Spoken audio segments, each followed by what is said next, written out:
पक्का मैम, बिल्कुल। कैसे हैं सब लोग? फिट हैं? ओके। इसमें कोच कितने हैं और शूटर कितने हैं जो एक्टिवली अभी शूटिंग कर रहे हैं? शूटिंग कर रहे हैं इतने लोग, वेरी गुड। और जो कोचिंग कर रहे हैं सिर्फ ओनली कोचिंग कर रहे हैं? जिसे शूटिंग कर ली अभी कोचिंग में आ गए हैं? एक दो हैं? धीरे धीरे क्यों उठाते हो, खुल के उठाओ। हाँ, और राइफल के कितने हैं? पिस्टल के हर बार ही ज़्यादा होते हैं। और शॉटगन कोई नहीं है? ओके, तो ये कितने दिन और बचे हैं मैम इनके अभी?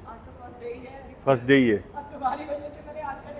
हाँ, ठीक है। आपने आज और कल 2 दिन देने हैं। 2 दिन दे दूँगा। It's up to you now. ना कोई बात नहीं, कैंप वाले बच्चे भी सीखते रहेंगे। हाँ, नहीं, इनका ज़रूरी है, ये सिखाएंगे आगे जाके तभी तो कैंप में आएंगे, है ना।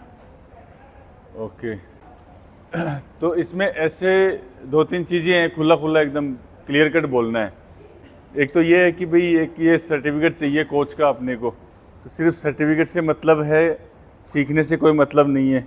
सीखे ना सीखे बस वो ले जाके टांग दें अपन, या कहीं जॉब के लिए लगा दें, वो ऐसा भी है कोई? नहीं है तो बोलेगा नहीं, है ना। और ये ऐसे मन में किसके है कि मुझे सीख के जाना है कुछ ना कुछ? ओके, बहुत बढ़िया। और ऐसा कौन है जिसको ये लगता है कि मैं सब कुछ जानता हूँ? ऐसा भी है क्या कोई? ऐसा मुझे भी नहीं लगता है, 25 साल हो गए मुझे, लेकिन मुझे भी नहीं लगता कि मैं सब कुछ जानता हूँ।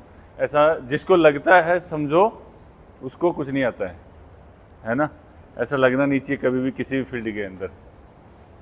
तो पिस्टल के अंदर थ्योरी क्लास जो ऑनलाइन हुई थी वो मैंने ली थी क्या? ली थी आप लोगों की? ओके, तो फिर तो लगभग आप लोगों को दिमाग में होगा थोड़ा बहुत कॉन्सेप्ट। ओके, बेसिक से स्टार्ट करिए जाए, है ना। पोजीशन से स्टार्ट करते हैं अपन। तो पोजीशन में सबसे पहले जो नॉर्मली मैं हर क्लास में बताता हूँ उस चीज़ को तो आप छोड़ दो, वो तो सबको पता ही है, जो मैंने थ्योरी में आपको ऑनलाइन भी बता दी है। अब आज थोड़ा पोजीशन के ऊपर थोड़ा अंदर की बात करते हैं कि पोजीशन के अंदर और क्या चीज़ है। नॉर्मली ये तो आप हर क्लास में बताते हैं कि टारगेट से अलाइनमेंट लेकर के सीधा खड़ा होना है, उसके बाद कंधे के जितना पैर खोल लो और आंख उठा करके देखो सेंटर में आ गया तो ठीक है, और नहीं तो लेफ़्ट राइट पैर करके एडजस्ट कर लो, ठीक है। ये सबको पता है ना। हर एक में, राइफल में भी सेम वही पोजीशन लेने का तरीका है, पिस्टल में भी वही है, शॉटगन की भी अपनी पोजीशन होती है। इसके आगे की बात बताओ कि इसके आगे पोजीशन के अंदर ध्यान देने वाली क्या चीज़ है, और पोजीशन की गलतियां ना हो उसके लिए क्या करें अपन, इस पे बात करें थोड़ा सा। देखो ये तो हो गया बेसिक, एक बच्चे को सिखाने के लिए जो अपन बताते हैं। अब इसके आगे पोजीशन से क्या हेल्प मिलती है और क्या डिसएडवांटेज आ जाती है पोजीशन के अंदर। एक बोलते हैं ना कि मसल मेमोरी का नाम सुना होगा, है ना। मसल मेमोरी क्या है? जैसे आप लोग स्कूल में या कॉलेज में जाते थे, लिखते थे, तो आपका एक पर्टिकुलर पेन होता है ना। उस पेन को आप आंख बंद करके भी हाथ लगाओगे, पकड़ोगे तो पता चल जाएगा ये मेरे वाला ही है। और अगर दूसरे किसी का पेन दे दिया आपके हाथ में तो आप बता सकते हो कि ये मेरा नहीं है। सेम कलर की, अगर सेम मॉडल की गाड़ी है, मोटरसाइकिल है, स्कूटी है, अगर आपको सेम कंपनी की, सेम मॉडल, सेम डिक्टो सब कुछ दे दिया, तब भी आप स्टीयरिंग पे बैठते ही आप बता दोगे ये मेरे वाली नहीं है। बता सकते हो ना आंख बंद करके। उसको क्या बोलते हैं? वो क्या चीज़ है जो ये पता चला लेती है? वो आपकी मसल मेमोरी है। सेम वैसे ही हमारी मसल मेमोरी होनी चाहिए शूटिंग को लेकर के, कि जब भी हम जाएं लाइन पे खड़े हुए, हमने टारगेट को देखा, पहले टारगेट को देखते ही हमारी पोजीशन मसल मेमोरी के हिसाब से बन जानी चाहिए, जो हमारी नेचुरल पोजीशन है उसके अकॉर्डिंग पोजीशन बन गई। हाथ उठाया, सीधा सेंटर में ही आ रहा है टारगेट के, कुछ नहीं करना पड़ा। बॉडी की जो मसल्स हैं वो ब्रेन उस टारगेट के अकॉर्डिंग अपने आप उन मसल्स को सेट कर लेना चाहिए कि मेरे को कहाँ पे कितना वेट देना है। नॉर्मली क्या होता है, जब पिस्टल लेके अपन पिस्टल के बिना खड़े हुए हैं तो नॉर्मल पोजीशन आ गई है, हाथ उठा के देखा ठीक है। लेकिन जैसे ही अपन ने पिस्टल हाथ में लिया तो 1-1.25 किलो का वजन बढ़ गया। सेम तरीके से सेम एंगल पे वो सेंटर ऑफ ग्रेविटी नहीं आएगी।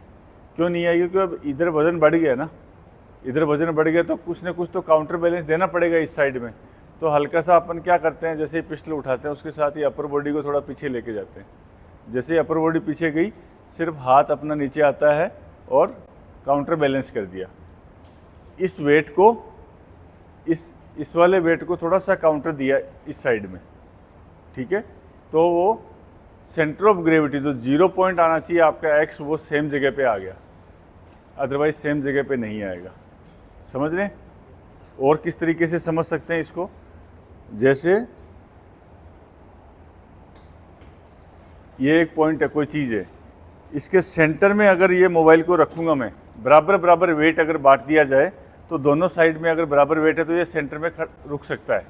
लेकिन अगर मैं चाहूँ कि इसको ऐसे करके बैलेंस बनाया जाए तो मेरे को इधर क्या रखना पड़ेगा? वेट रखना पड़ेगा, तब जा कर के ये बैलेंस बनेगा। सेम वैसा ही हमारी पोजीशन के साथ में है। हमारी जब पिस्टल के लिए, राइफल के लिए पोजीशन लेते हैं, राइफल वाले पोजीशन लेते हैं तो ऐसे झुक जाते हैं ना इधर, क्योंकि 4 किलो का वेट इस साइड में है तो उतना काउंटर बैलेंस बॉडी को देना पड़ेगा इधर। वो चीज़ बहुत ज़रूरी है, उस चीज़ के ऊपर ध्यान दिया जाए।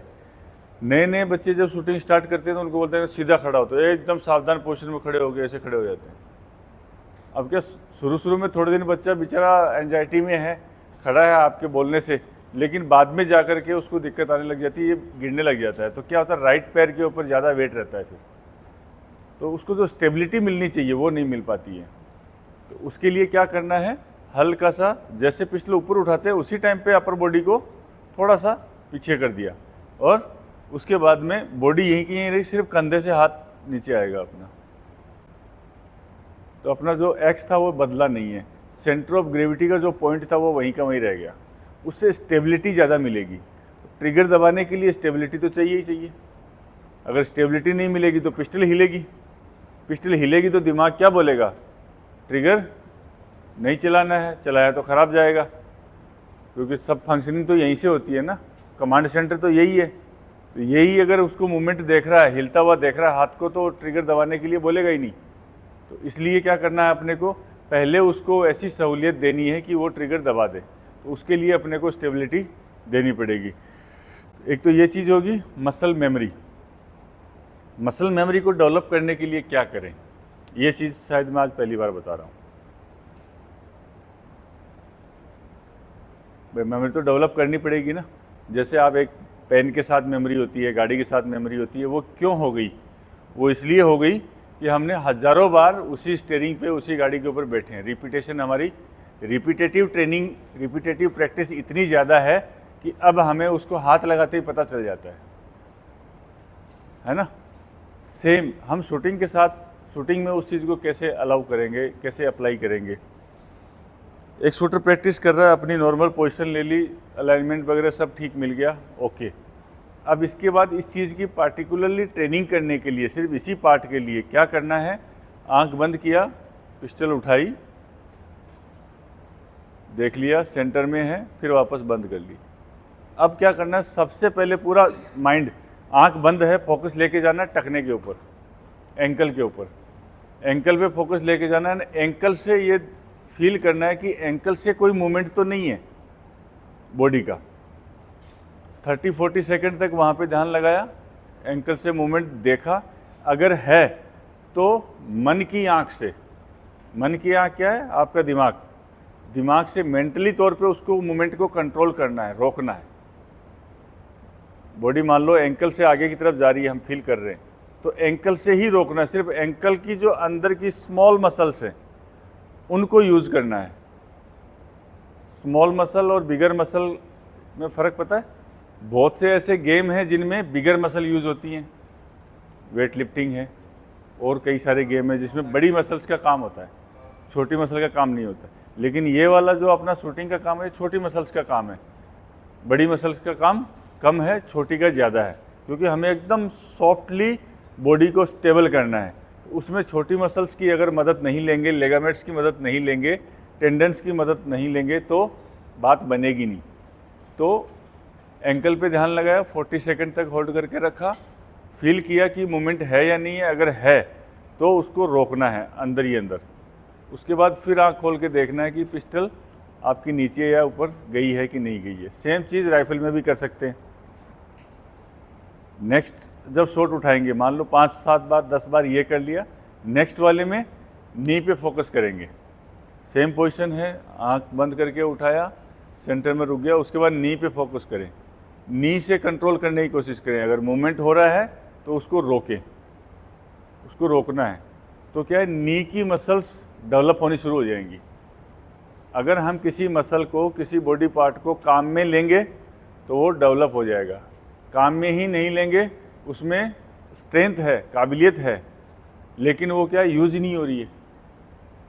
यूज़ नहीं होगी तो क्या, हमने यूज़ लिया ही नहीं उसका, यूज़ नहीं लिया तो हमारे को उसकी एडवांटेज नहीं मिलेगी। ये 5-10 बार इसकी ट्रेनिंग की, फिर कमर के ऊपर फोकस किया, कमर से क्या मूवमेंट है, फिर शोल्डर्स का मूवमेंट चेक करना है, फिर ओवरऑल बॉडी का मूवमेंट चेक करना है कि ओवरऑल बॉडी मेरी एकदम स्टेबल है या फिर कोई मूवमेंट है। अगर है तो उसको रोकना है।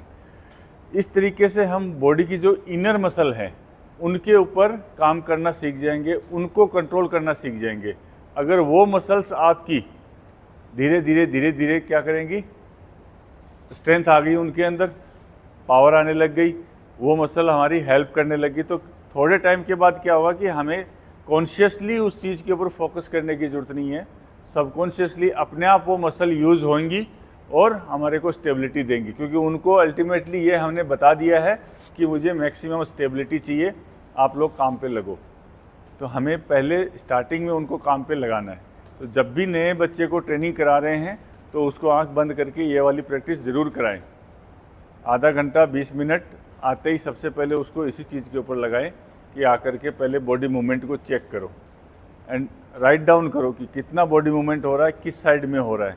जितना लिखेंगे कि मेरा पहले दिन ऑब्जर्वेशन था कि मेरा एंकल से बॉडी जो है आगे पीछे स्विंग हो रही थी, लिखना है उसको। 10 में से रेटिंग दो कि 5% मेरी मूवमेंट है। अगले दिन देखो कितना है, 3 आया कि नहीं आया। 4 दिन बाद 3 आएगा। एक टाइम आएगा कि जवाब ये होगा कि अभी बिल्कुल मूवमेंट नहीं हो रहा है, क्योंकि हमारा जो काम है वो मैक्सिमम स्टेबिलिटी गेन करने का है। तो ये नोट डाउन करेंगे तो शूटर का दिमाग उसमें बिजी रहेगा, उसके अंदर एंगेज होगा तो कुछ ना कुछ निकल के आएगा। आप जिस चीज़ के बारे में सोचेंगे ही नहीं, उस चीज़ के ऊपर रिजल्ट नहीं आ सकता कभी भी। तो सोचने पे मजबूर करना है, कुछ ना कुछ फंडा निकाल करके 24 घंटे कोशिश करो कि वो उसी में घुसा रहे, शूटिंग के बाहर उसका दिमाग ही नहीं जाए। क्लियर है मसल मेमोरी का? कोई डाउट है इसमें? नहीं? ठीक है। नेक्स्ट पॉइंट, नेक्स्ट क्या है बताओ?